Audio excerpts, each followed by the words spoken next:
हेलिवेर्स हम लोग आ गए हैं आज गुप्ता एम्पायर कंप्लीट करने के मुकाम पर। और हम लोग बात करें, हम लोग पहले ही इसके 4 पार्ट कंप्लीट कर चुके हैं गुप्ता एम्पायर के। और हम लोग कर रहे थे एंशिएंट हिस्ट्री कंप्लीट। और ये एक्चुअली बता दूं मैं, एंशिएंट हिस्ट्री का आखिरी लेक्चर है। और हम लोग पहले ही पूरी जो एंशिएंट हिस्ट्री है वो कंप्लीट कर चुके हैं फॉर गवर्नमेंट एग्जाम। और बाकी वो चैनल की प्लेलिस्ट में डाली हुई है, तो आप लोग कंप्लीट एंशिएंट हिस्ट्री नाम की प्लेलिस्ट होगी, तो उसमें जाके आप लोग चेकआउट कर सकते हैं। और स्टार्ट करते हैं अपना लेक्चर बने किसी देरी के। तो सबसे पहले हम लोग बात करें कि जब भी आप लोग सोसाइटी को हम लोग बात करें, आज हम लोग पढ़ने वाले हैं गुप्ता एम्पायर के अंडर में सोसाइटी, यानी कि समाज कैसा था, क्या क्या लोग थे और क्या क्या उनके बीच में इंप्रूवमेंट वगैरह आए। तो हम लोग बात करें कि कुछ इंपॉर्टेंट पॉइंट्स हम आप लोग हमेशा जब भी ये याद कीजिए, तो हमेशा एक सीक्वेंस बना लीजिए कि हमें किसको पहले पढ़ना है, किसको बाद में पढ़ना है। तो हम लोग इसके लेकर हम लोगों ने कुछ पॉइंटर्स बना लिए हैं जिसको हमें याद करके चलना है। सबसे पहले हम लोग बात करेंगे, हम लोग इसके अंदर पढ़ेंगे सुप्रीमेसी ऑफ ब्राह्मण्स, यानी कि ब्राह्मण्स कैसे सुप्रीम हो गए, यानी कि उस समय पर ब्राह्मण्स के पास पावर कैसे कैसे अटेन होने लगी। और जातियों का प्रसार हुआ, यानी कि जातियां बढ़ने लगी धीमे धीमे, कैसे कैसे बढ़ने लगी उसके बारे में चर्चा करेंगे, यानी कि प्रोलिफिकेशन ऑफ कास्टेस। और हम लोग बात करें स्टेटस, सोशल स्टेटस ऑफ शूद्र इम्प्रूव, यानी कि कैसे कैसे शूद्रों का जो सोशल स्टेटस था वो बढ़ गया था। और चंडाल्स के बारे में समझेंगे, चंडाल्स कौन थे, गुलाम की स्टेटस समझेंगे, गुलाम कैसे थे, क्योंकि हम लोग देखते हैं कि मेडवल पीरियड टाइम तक इंडिया के अंदर गुलाम वगैरह एग्जिस्ट करते थे एक्चुअली। और हम लोग फिर बात करेंगे कि इसके बारे में महिलाओं का स्टेटस के बारे में, यानी कि जो औरतें थी उनका स्टेटस कैसे था हमारे गुप्ता पीरियड में। फिर हम लोग बात करेंगे कॉन्सेप्ट ऑफ विस्ती, यानी कि विस्ती की अवधारणा के बारे में समझेंगे हम लोग।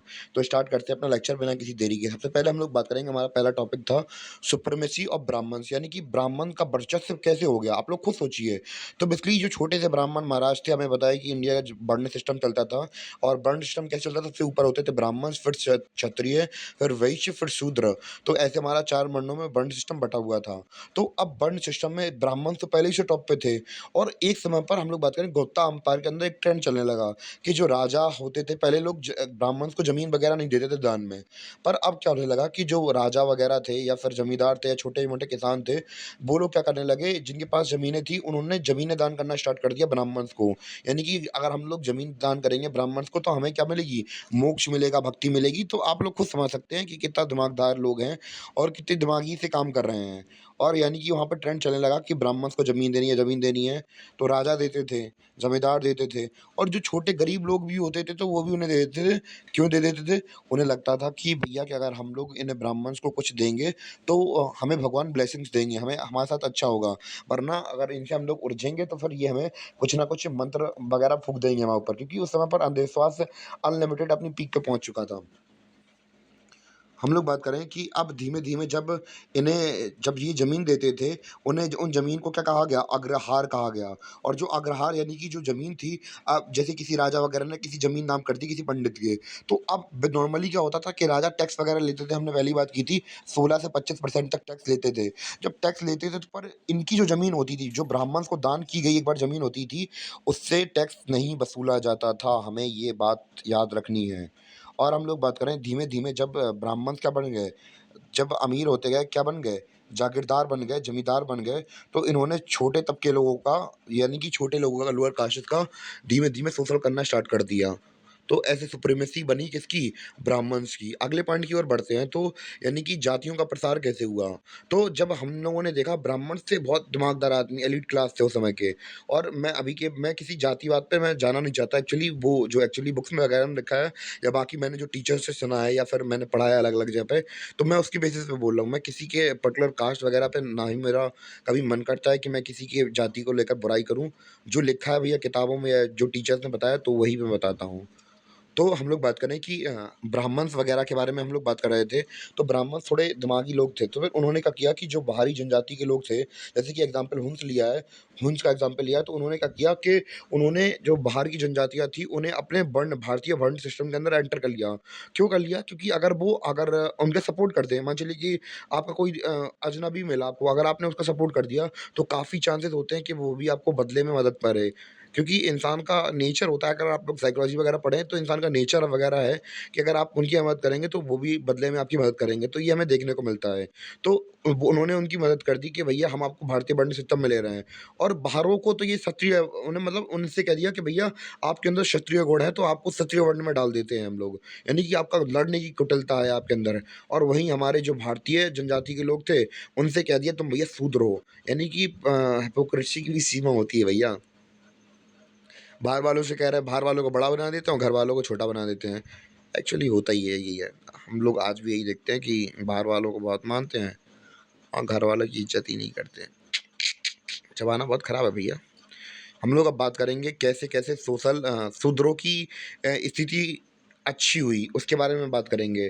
तो शूद्रों को हम लोग आते हैं शूद्रों को, जैसे कि पहले के समय में हम लोग बात करते थे कि जो शूद्र वगैरह होते थे, यानी कि जो लोअर कास्ट के लोग होते थे, मैं फिर से बता दूँ कि मैं किसी को छोटा-बड़ा नहीं कह रहा हूँ, बस जो लिखा है या फिर जो किताबों में लिखा है उसके बारे में बताना चाहता हूँ मैं। और वही हमारा एग्ज़ाम्स वगैरह में पूछा जाता है, तो मेरा पर्सनली इस एस्पेक्ट में कोई दिल नहीं है कि मैं किसी के बारे में बुरा कहूँ, वैसे ही मेरा एक सिद्धांत है, ना ही मैं किसी के बारे में कुछ बुरा बोलता हूँ और ना ही किसी के बारे में कुछ कहता हूँ फालतू की चीज़ें कि भैया कौन अच्छे हो, ना मेरी कोई दिलचस्पी है ख़ास उसमें। और हम लोग बात करें कि अब पहले के समय में क्या था, हमने लिटिल वैदिक पीरियड में देखा था, शूद्रों को ना ही कोई महाकाव्य पढ़ने की अनुमति थी, ना ही सुनने की अनुमति थी। पर यहाँ पे क्या हुआ कि शूद्रों को महाकाव्य और पुराणे सुनने की अनुमति मिल गई। पर हम लोग बात करें, लिखना मना नहीं था। मतलब आई मीन पढ़ना मतलब टच वगैरह नहीं कर सकते थे, बस केवल सुन सकते थे, पढ़ नहीं सकते थे। पढ़ना अलाउड नहीं था, बस केवल सुन सकते थे। कहीं पे अगर भागवत कथा वगैरह चल रही है, ऐसे नहीं है, हम लोग देखते हैं आजकल गाँव वगैरह में या फिर शहरों में भी कभी-कभी देख लेते हैं, तो वैसा सीन था। और हम लोग बात करें, इन्हें अब अछूत नहीं माना गया, यानी कि जो शूद्र थे, अब उन्हें छू सकते थे। पर इनकी स्थिति तो मान चलिए जैसी-तैसी थी, वो ठीक-ठाक थी। इनकी शूद्रों के बीच में इम्प्रूवमेंट हुई, पर हम लोग बात करेंगे चांडाल्स की, इनकी स्थिति भैया और ज़्यादा दयनीय हो गई। मैं किसी को बुरा नहीं कह रहा पहले ही। तो ये चंडाल्स कौन होते थे? बेसिकली मैला उठाने वाले। मैला उठाने वाले का मतलब क्या है? ह्यूमन एक्सक्रीटा, यानी कि जो लैट्रिन वगैरह होती है, फिर टॉयलेट वगैरह होती है, हम लोग को बाथरूम वगैरह, पहले ऐसा तो है था कि सीवेज सिस्टम था। हाथ से बकेट वगैरह में उठा के चलते थे, तो फिर वो वाला सीन रहता था। मैं नहीं कहना चाहता, पर इंसानों की जो आदत है बहुत गंदी है। इंसानों ने हज़ारों साल तक ऐसे शोषण, हज़ारों साल तक हर सोसाइटी के अंदर देखते हैं किसी न किसी को शोषित करते ही आते हैं। इनके मन में इक्वालिटी के विचार तो आते ही नहीं हैं। हम लोग देखते हैं आज भी बहुत जगह मैंने देखा है कि अच्छी तरीके से ट्रीट नहीं किया था। मैंने बहुत बार देखा है, तो मैंने खुद पर्सनली अज़्यूम नहीं, मतलब मैंने पर्सनली लेवल पर देखा भी है कि हाँ, लोग ऐसा चीज़ें परफ़ॉर्म करते हैं, यानी कि अगर कुछ झाड़ू लगाने वाला आया, तो बाहर कप रख दिया, तो अगर चाय वग़ैरह भी देनी है, अगर अच्छे रिलेशन है, चाय वग़ैरह देनी है, तो फिर दूर से कप दे देंगे, छुएँगे नहीं, तो फिर ये सीन रहता है, तो अच्छा नहीं लगता सही में। There is a need for change guys.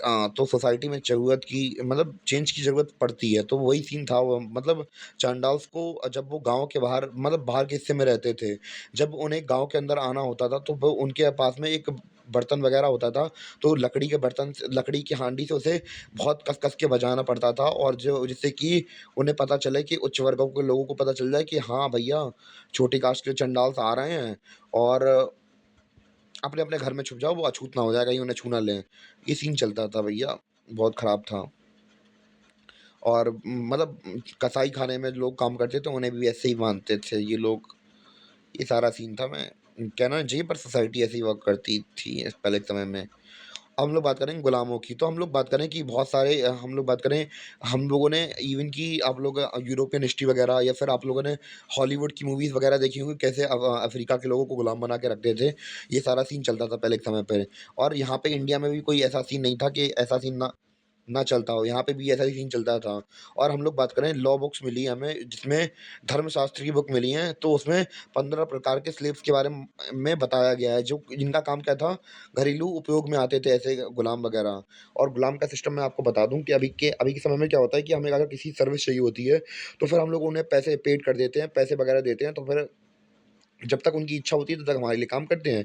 जब उनके बीच में तालमेल नहीं बनता, तब भैया छोड़ देते हैं।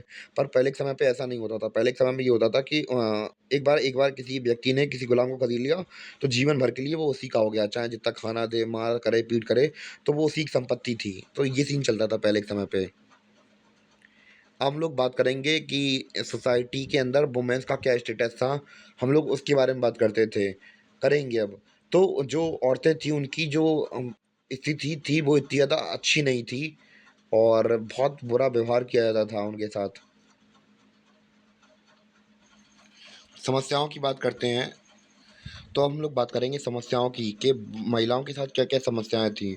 तो नॉर्मली हम लोगों ने देखा था जीवन विवाह सॉरी हम लोग बात करें कि उन विवाह के बाद हम पूरे जीवन भर उन्हें क्या किसके ऊपर मेल के ऊपर डिपेंडेंट रहना पड़ता था। क्यों रहना पड़ता था? हम लोग देखते थे कि अगर शादी नहीं हुई है, तो पापा के ऊपर डिपेंडेंट और शादी हो गई तो फिर बाद में पति के ऊपर डिपेंडेंट और बूढ़ी हो गई तो अपने बच्चे के ऊपर डिपेंडेंट। यानी कि जो वुमेन्स वगैरह थी उस समय पर वो उनका पूरा जीवन एक दूसरे के मतलब अपने मेल के ऊपर डिपेंडेंट ही होता जा रहा था मतलब होता था। यानी कि अपने जब तक आदमी कोई अपने से इंडिपेंडेंट नहीं होता तो अपने जो डिसीजन मेकिंग पावर होती है वो स्ट्रांग नहीं हो पाती है, तो ये हमें देखने को मिला। दूसरा ये था कि संपत्ति पर अधिकार नहीं था, यानी कि प्रॉपर्टी राइट्स नहीं थे उनके पास, महिलाओं के पास। जैसे कि आज के समय पे हम लोग देखते हैं कि नॉर्मली क्या होता है कि अगर किसी की मतलब पेरेंट्स हैं और उसकी एक बेटी और बेटा है, तो अब जो प्रॉपर्टी है उसका बँटवारा बराबर-बराबर होता है। इवन कि आप लोगों को पता होगा आपकी दादीज़ वगैरह या फिर नानीज़ वगैरह के पास में प्रॉपर्टीज़ आ जाती है आजकल। जैसे नाना की प्रॉपर्टी हो तो बाप की मम्मी के नाम पे आ जाएगी, अगर दादा की प्रॉपर्टी हो पापा के पास आ जाएगी या आपकी बुआ के पास आ जाएगी। तो यह सीन देखने को मिलता है। और समस्याएँ क्या थी और क्या समस्याएँ थी, उस समय पर सती प्रथा प्रैक्टिस की जाती थी। अगर आप लोगों ने अच्छे से हिस्ट्री पढ़ी है तो आपको सती प्रथा पता होगा कि इसमें क्या होता है कि जो पति के मरने के बाद जो विधवा और मतलब विधवा औरत होती थी, वो ज़बरदस्ती या फिर अपनी इच्छा से अपनी पति की कब्र पर बैठ जाती थी और उसे जला दिया जाता था। इवन कि बहुत सारे स्कॉलर्स ने इसके बारे में लिखा है और इसको खत्म करवाने के लिए कोशिश किसने की थी सबसे ज़्यादा? तो आप लोगों ने ब्रह्म समाज के बारे में सुना होगा। राजा राम मोहन राय, तो बेसिकली उन्होंने बहुत ज़्यादा काम किया था इस वर्क के ऊपर मतलब इस चीज़ के ऊपर कि कैसे भी करके सती प्रथा बंद हो जाए। और बहुत सारे स्कॉलर्स ने उल्टा-सीधा चीज़ें लिखी हुई हैं भी हैं कि ज़बरदस्ती शायद एक मैंने शायद क्लास 12th की हिस्ट्री की बुक पढ़ी थी, उसमें एक स्कॉलर यानी कि फ़ॉरेन का एक आदमी था, वो इंडिया के अंदर आया था तब उसने इस सती प्रथा देखी थी उस मतलब सती प्रथा देखी थी, तो उन्होंने काफ़ी कुछ लिखा था कि उन्होंने एग्ज़ाम्पल भी दिया था कि एक बच्ची को मतलब बहुत छोटी लड़की थी, 10-12 साल की मासूम सी लड़की थी, तो उसके हस्बैंड की डेथ हो गई थी। तो उन्होंने कहा कि उसके मेरे सामने ही उनको जलाया गया, तो मेरी हृदय काँप गया था उसे देखकर। एक फॉरेन कोई स्कॉलर वगैरह थे, उसके बारे में मैंने पढ़ा था, सती प्रथा के बारे में ही लिखा था उन्होंने। और कुछ अच्छी बातें भी थी इसमें औरतों को लेकर, तो कौन-कौन सी अच्छी प्रथाएँ थी औरतों को लेकर?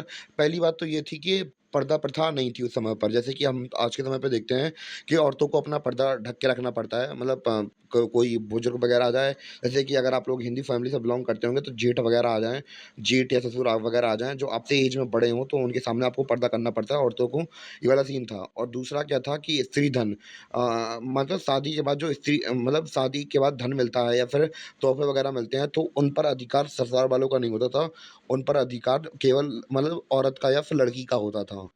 तो यहाँ तक उम्मीद है कि आपको हमारा जो लेक्चर सीरीज़ थी गुप्ता एम्पायर की, वो आपको समझ में आई हो और आज हमारा ये लेक्चर का आखिरी वीडियो था और उम्मीद है कि आपको समझ में आया हो। और जिन्हें लेक्चर एक्चुअली समझ में आए, तो आप लोग कमेंट में बता सकते हैं कि कैसे लगे लेक्चर्स और कुछ अगर प्रॉब्लम्स लगी हो लेक्चर में, तो आप लोग कमेंट करके बता सकते हैं बेझिझक कि हाँ, क्या प्रॉब्लम थी। तो हो सके कि मैं आने वाले लेक्चर्स में उनको सुधारने की कोशिश करूँ और शायद कुछ इम्प्रूवमेंट भी हो जाए और आपको फ्री में कंटेंट अच्छा खासा मिल जाए, जिससे कि आप लोग अपनी लाइफ़ में सक्सेसफुल हो सकें। क्योंकि बहुत लोग नहीं हो पाते हैं, मैंने देखा है, क्योंकि निराशा हमेशा इंसान को बहुत बुरा बना देती है। तो इसी के साथ आप लोगों के लिए अच्छा सोचते हुए और मैं आप लोगों के साथ अच्छा हो और सोचते मैं काफ़ी अच्छा सोचता रहूँ आप लोगों के बारे में और काफ़ी अच्छा भी हो आप लोगों के साथ लाइफ में आप लोग जो चाहना पाना चाहते हैं, पाएँ भैया, अच्छा लगता है। पर कुछ नहीं कह रहा मैं, अच्छा ही हूँ आप लोगों के साथ, यही उम्मीद है हमारी।